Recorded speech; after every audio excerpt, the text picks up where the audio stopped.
Hi, everyone. Welcome to Wealthsimple's technical interview workshop. We're coming to you from the Wealthsimple office today, where we have some of your fellow hackers, but super excited to be joining folks virtually today as well. So I'm hoping that you're enjoying your work with your teams, that you've been able to go to other really awesome workshops. I'm hoping that this one will be very helpful for you as well, as it's going to focus about acing those technical interviews. And also I didn't even introduce myself. My name is Maddie Fuller. I lead campus recruitment and early talent at Wealthsimple. So I facilitate all of the interview cycles and also work with the intern cohorts as they come in. So super fun. So obviously, if you have any questions about Wealthsimple internships, you can message me on Discord. You can add me on LinkedIn. And then we'll also have lots of time for questions during today's session. So I'm going to hand it over to Tyler Ackerman, who is software engineer here at Wealthsimple on the Wealthsimple Foundation team. Hopefully we'll leave questions towards the end, but if you do have any questions or comments, please put them in the chat and we can always answer them as we go. But Ty, I will hand it over to you. Sweet. Thanks, Maddie. Cool. Sorry, Maddie's in very close proximity to me. Hey, everyone. My name is Tyler, pronouns he, him, and I'm a full stack engineer on the Wealthsimple Foundation side. So a little bit about me. I started out, I actually started in accounting, graduated accounting, graduated with a graduate diploma in accounting, and was going to go work as a CPA, and decided at last minute that I would actually start learning coding. So I've only been in tech for about 4 years now. The reason I really started doing these sessions is because when I made the switch from accounting to software engineering, I noticed that there's a lot of big differences between interviewing at an accounting firm versus interviewing in tech. So I essentially created these two separate processes, one for going through a technical style interview, and then one for going through a project showcase style interview. And this is meant as a guide to help you score as many points as possible in those style interviews. So next slide, please, Maddie. Sweet. And you can go next slide again. Awesome. So if you're going to gain anything from this workshop, the main thing you need to remember is that the wrong answer does not mean you failed the tech interview. So I always like to tell the story of one of my first interviews in tech. I essentially was interviewing with this company, and I remember they kept asking me questions that I had absolutely no idea how to answer. And it was questions that were some of them were fundamental, web development terms. Some of them were just more about theory. Some of them were tech test questions. And I just said over and over and over again, I'm not sure, but if I want to find the answer, I know I can look online. There's Stack Overflow. Google's an amazing resource. I also would ask my manager if I were working in the office. So I would find the answer, and I think this is the right answer, but this is how I'd go about finding the actual correct answer. Which I felt terrible leaving the interview. I remember my mom had called after the interview, and I was talking to her, and I was like, oh my God, I bombed that interview. I'm never going to work in tech. And then as I'm talking to her on the phone, I get a call from the interviewer saying, we'd like to extend you an offer. And was completely surprised, even to the point where the first few days in the job, I'm they definitely extend the offer to the wrong person. But met with my manager and point blank asked him, I said, why did you hire me? There's so many different areas of the interview that I just did not know. And he showed me my rubric, and there was actually a whole area of that interview that said ability to say, I don't know. And I scored maximum grades on that, which really showed to him that I was someone that was willing to learn and wasn't afraid to admit my faults. And that's someone that they thought that they can train into junior / intermediate / senior level engineer. So I'll really just say that's the main point I always want to hit home is that Don't be worried if you don't do well on a tech test. There's so many different areas that you can score besides just answering the question right or wrong. Next slide, please. Thank you. So essentially what I created was this 4-step process that'll help you score maximum grade. So what I like to compare this to is like you writing a math exam, and let's say you don't get the right answer in the math exam, but you hit all the right parts. You always show your work, and you just carried that mistake forward. You won't necessarily score 100% on that exam, but you might still score 90. You might still do very well in the exam if you carried that mistake. So that's very similar to what happens in technical interviews. There's 4 different areas where you can hit maximum grades on, and the first of which is understanding the question. So what I like to do here is I like to clarify the question over and over and over again with every single area that can potentially go wrong in your technical interview, or potentially go wrong in like the question, I guess is a better way of saying that. And what this really replicates is you being on the job, and let's say you get some sort of ticket that's created by a user because they noticed that a modal wasn't opening. Maybe let's say a project manager created a new feature and they want you to implement that in your application. Let's say that you're doing a backlog refinement where it's tickets that your team has created. All 3 of these different tickets are created by different people who might write tickets completely differently from each other. So what you really want to do here is make sure you understand the scope of the problem as well as possible. So ask as many questions as is needed. I typically I don't even put a limit on how many questions to ask. I ask as many questions as is needed for me to fully grasp the full scope of the question. And what I always do after I ask all these questions is I show that I was actively listening during this whole question and answer period. And I always repeat the question back at them just with those new details attached to them. So this really speaks to my ability to navigate ambiguity, shows I'm a curious learner, shows my good communication skills, knowledge and comprehension.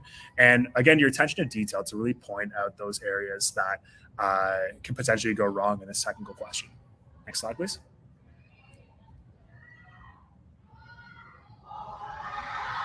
Sweet. So a really good way to show how you can ask follow-up question is a very general question that you might get asked in an interview. And this could be something like sort this array. And what I'll add to this is that even sometimes when you're interviewing with different companies, they will ask you very obscure questions just to gauge your ability to ask follow-up questions. So if you see something like this and you're very confused by the question, that is completely by design.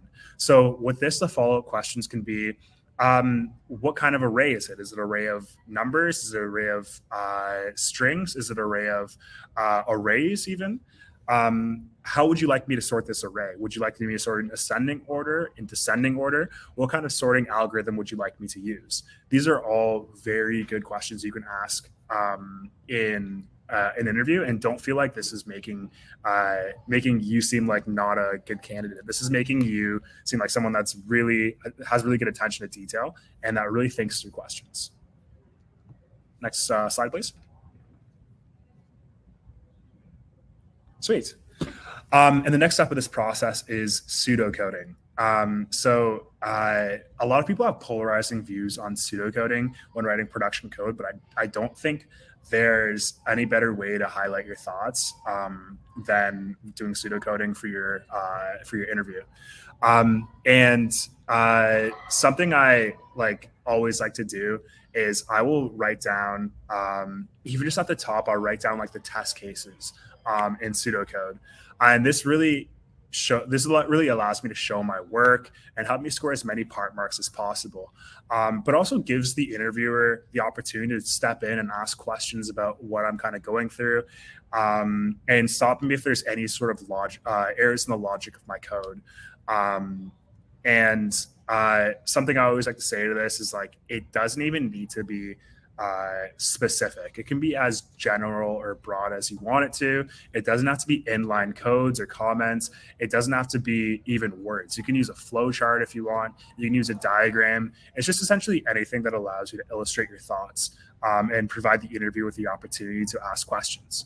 And even while you're pseudocoding as well, you can write down potential concerns that you might encounter while you're doing your pseudocoding. So think about like whenever I write technical interviews, sometimes they might have me use like slice versus splice, for example. And I don't know what it is, I always mix those two up. So when I know I have to use one of them, I'll actually leave pseudocode and say, here I'm either going to use slice or splice.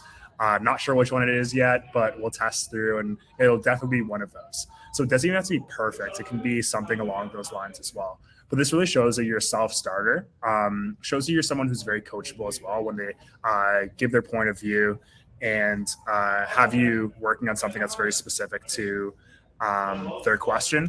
That's someone that's very coachable too. Shows your organization skills, your problem-solving abilities, and your communication skills. Next slide, please. Cool. And this is the third step of the process. It's where you actually start coding. So it's funny that the first two steps of this process don't involve you actually writing any code whatsoever. And that is entirely by design. One of the worst things you can do by interviewing for a junior level development position is to just take the question and code right away. And I always give the example of like when I was interviewing with a tech company like a couple of years ago. I remember I was doing a lot of leak code practice, and I remember when I like actually stepped into the interview and they gave me the question. They gave me a question that was on leak code that I had practiced like very recently. So I went, yes, awesome. I'm going to like crush this interview. I'm going to do amazing. And as soon as I got it, I started coding right away. The interviewer was asking me questions and I was like, I remember they wanted me to do something like different with my code, but I knew that there's like 10 different ways you can answer this tech question. And that was like one of the 2 or 3 least efficient ways to do it. So I kind of said, like, let me try this way first. I think this way is going to work, and did it. My solution worked. And I remember leaving that interview thinking, oh my gosh, I'm like amazing. I'm going to get this job. I can't wait to like negotiate salary with them. It's like, I'm going to be able to ask for so much more money. I'm like, I might be like an intermediate or senior level engineer.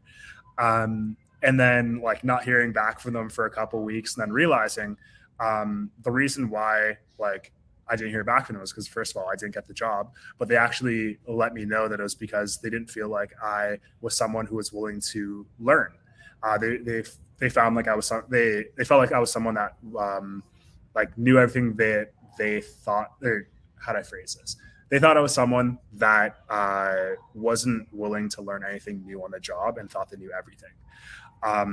So obviously didn't get that job, but was a really good lesson that I carry forward with me throughout every single interview I go into, which also goes into another point. If the interviewer stops you to provide a suggestion about how you can go with your code, what I always recommend is your new tech assignment is whatever that interviewer just said to you. You should stop what you're doing and completely vet that decision, vet that question that they asked you.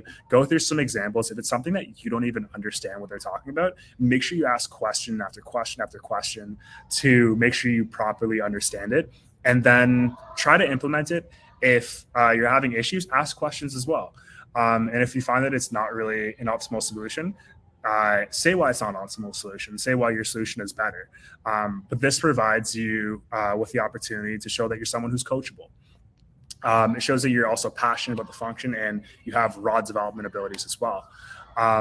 But essentially what you want to do here is you're not necessarily looking for the most optimal way to solve this problem. You're looking for something that is going to get the problem solved quickly.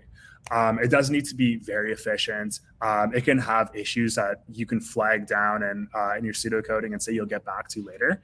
But it just has to run and either work or not work the first time. But you essentially should stick to one real methodology.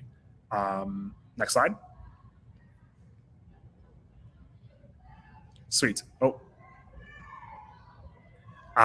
Yes, and this is the most important step of the entire 4-step process. It's a continuous improvement step, which if you write your code the first time and it works, congratulations. Like, that is super rare, and that's never happened to me before. So congratulations to you. But either it works or it doesn't, and both of those results can lead you along the exact same path, which is continuously improving your code. And either your code works the first time and you're trying everything you can to break your code and make sure errors come up. Or you can, if your code doesn't work properly the first time, you're debugging and showing off your debugging skills and showing off how poised you are handling all these syntax errors that come up in your code. If my code were to run properly the first time, what I mean by breaking your code is, let's say you create some sort of let's say you create a function that intakes an array or of strings. Let's say you want to break your code. What you can do is now pass in a string, or pass in an array of numbers, or pass in an object, and see what your code does to handle that. And every time it crashes, you go and you address that code and address that error and go fix your code, and then do it over and over again until the interviewer that's actually interviewing at that time steps in and says, okay, let's move on to the next step of the process, or you feel like you've done a good enough job and you don't really know where else to go to improve your code after that. But on the other side, if your code's, if you have a lot of syntax errors and you don't know how to solve it, that is completely fine as well. Ask questions, treat it as like a paired programming interview.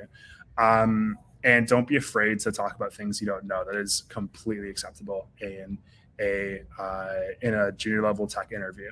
And if you're running out of time, make note of different things you would add to your project if you were to have more time. So something that I find people ask a lot in interviews is, if you had more time, what would you have added? So I always think about different things that I could do to improve my code. And the easiest ones are always to make it more scalable and to make it, for example, if you are sorting an array or sorting a bunch of strings, for example, what happens if I want to use that method to sort an array of arrays of strings?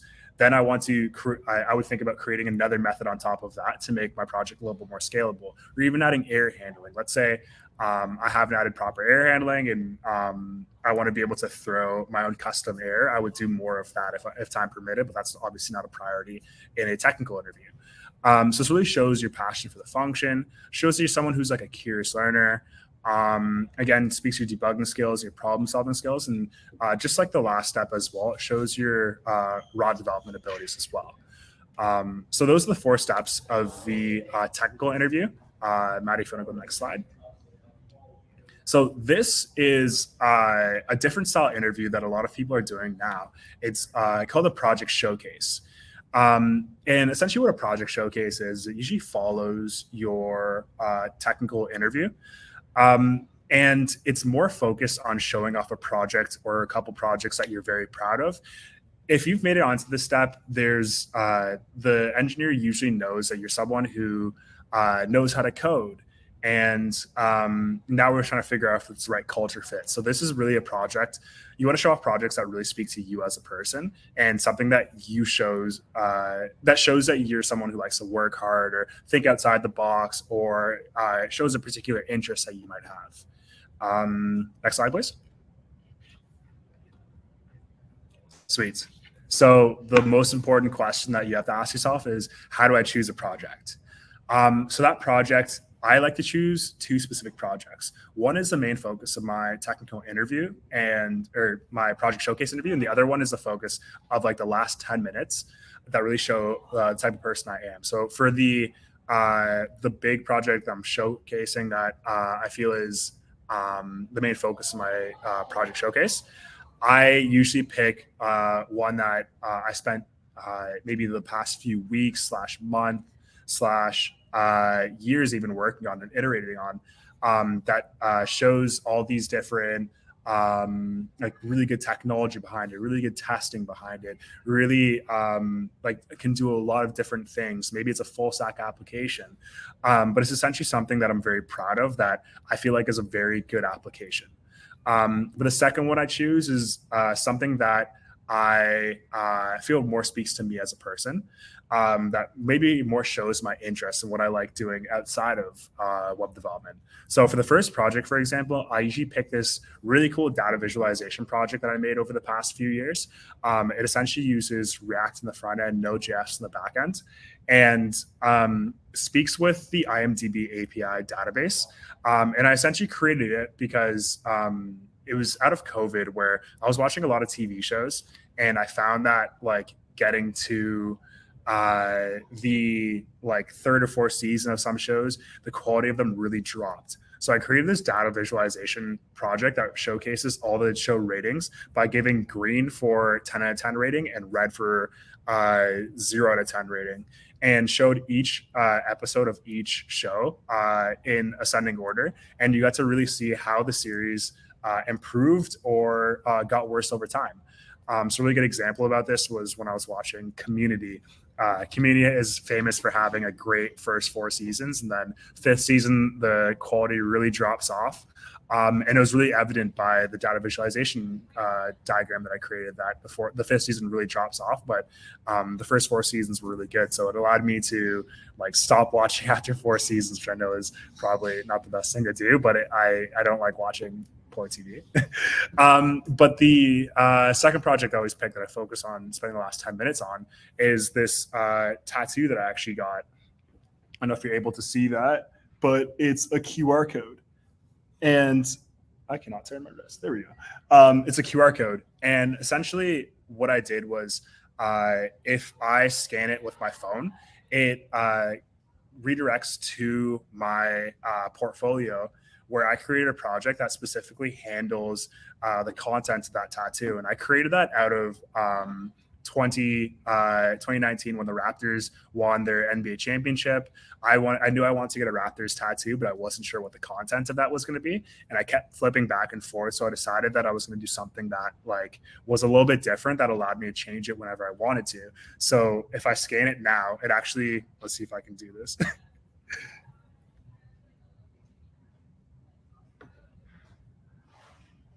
Here we go.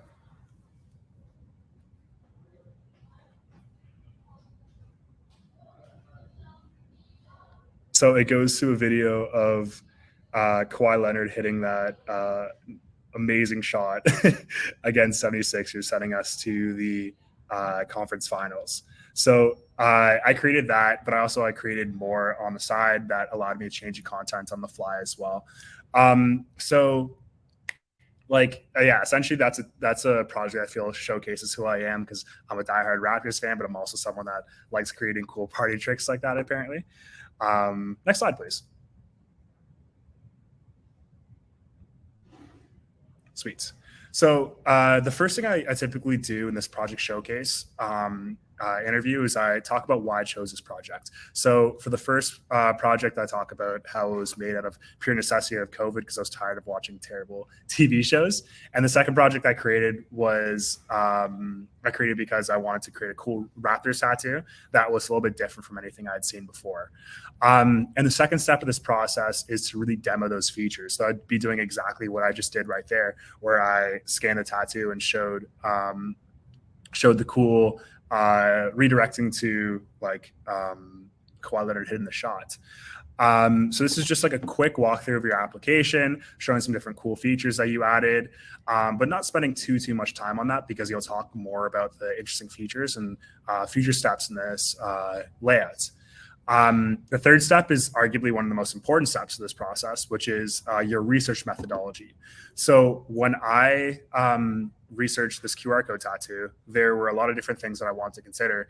And I remember when I first started researching, I saw that it was actually done before. It was done by someone who's a South American football fan, and they got their team winning the championship. I believe it was in Uruguay, and it was them winning the biggest championship of the season and it was like scanning to a YouTube video of that. But what happened was that people who were on the rival team were so mad about the tattoo that they decided to troll him and report the video on YouTube for copyright infringement. And now whenever you scan his massive QR code tattoo, it just goes to a video that was removed from YouTube. So I wanted to make sure that I didn't have that happen to me. So the way I did that was by buying a domain name and then handling the redirecting on my side. So if this video gets removed on YouTube, I can just change the contents of the tattoo on the fly, and I can control the content essentially. So that will never happen to me. Another thing I researched as well was how big your tattoo needs to be. And essentially I found out that a QR code is essentially maps to data points.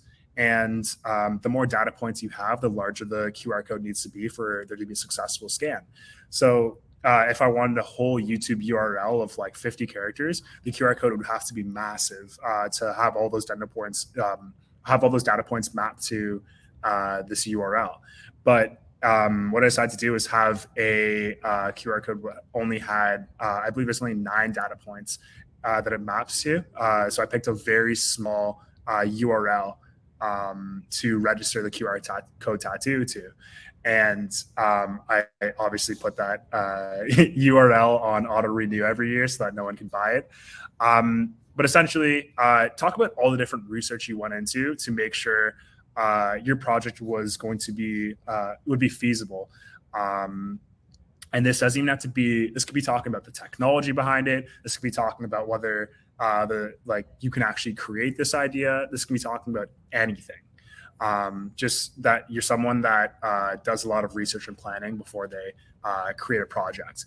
And this is important because this is directly related to you being on a new team and you have a new idea for a new feature of the application. You can't just say, I want to create this. You have to say, I want to create this. Here's all the research I did to make sure that this is a viable option that our users would like this new feature.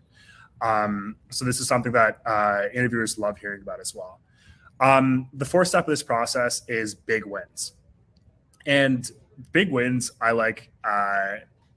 I like to say is to know that I should talk about this as a big win. It doesn't even need to be something that was a very important feature of your application. It can be the smallest, most minute feature that took you 50 hours to complete, because every developer has gone through the exact same thing where they are working on an application and it's just this tiny thing that is just preventing your application from being perfect. And you spent 40, 50 hours on it and you finally got it working. And now like nobody notices it, but you know that you created that new feature.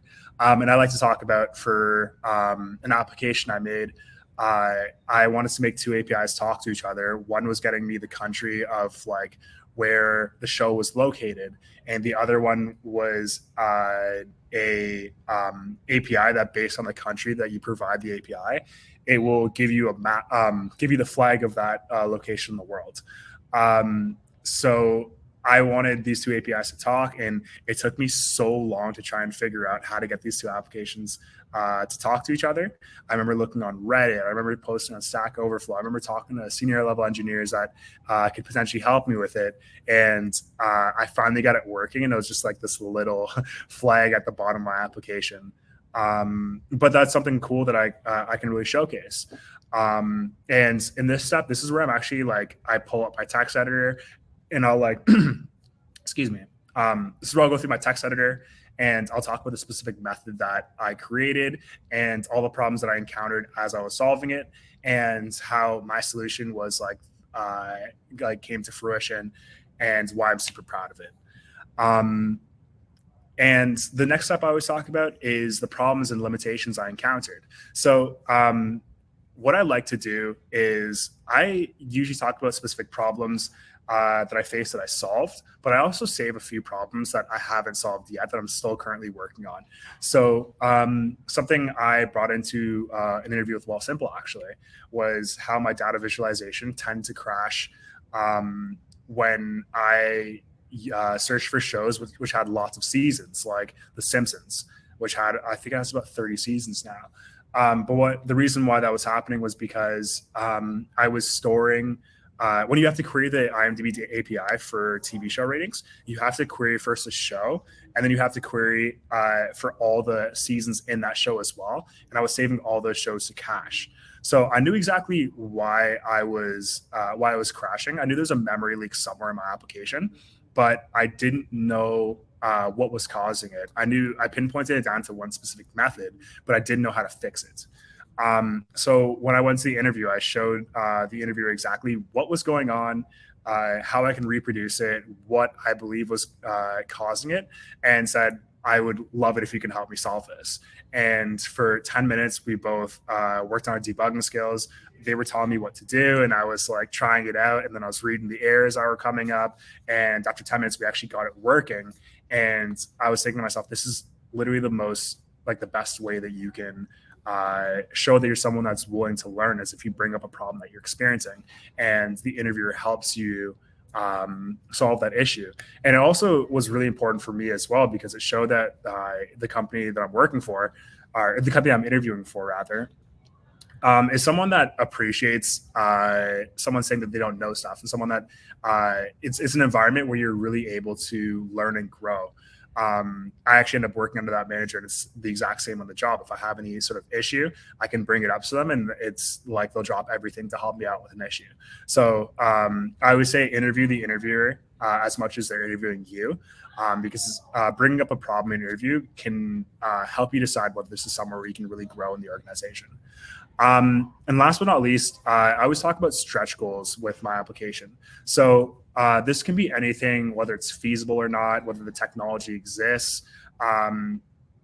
It can be anything whatsoever that you want to change the application.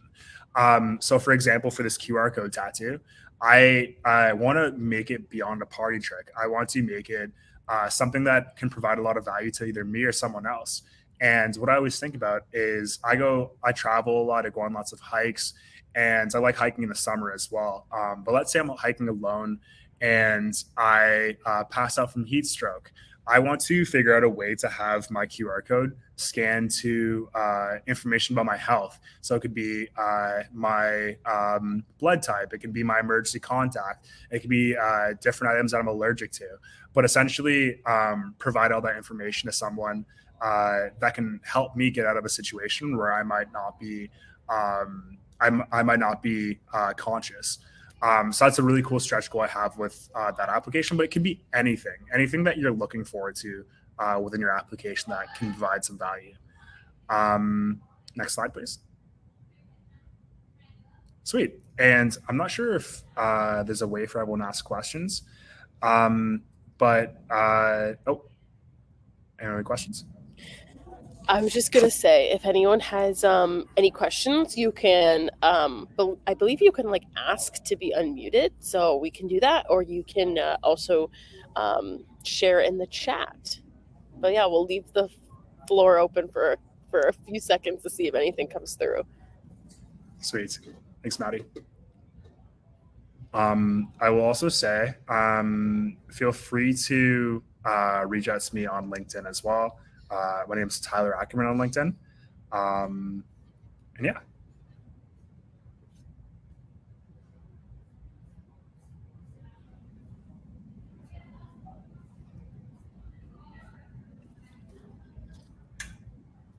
Ty, I will say you were able to hear people and all of the excitement in the office in the background.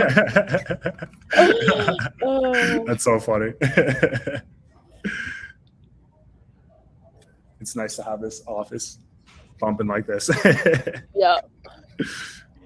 Awesome. Well, if there isn't any questions, we can let folks go back to your hacking. This session was recorded, so you can also watch it back. I'm not entirely 100% sure where it's going to be housed. I think probably somewhere in Discord or your hacker dashboard, so you can take a look back. But yeah, thank you so much, Ty, and thanks everyone for coming out. And if you do have any more questions, feel free to message Ty about anything relevant to the workshop, obviously. And then also feel free to reach out to me with any questions for internships. But enjoy the rest of the day. Thanks, everyone. Best of luck.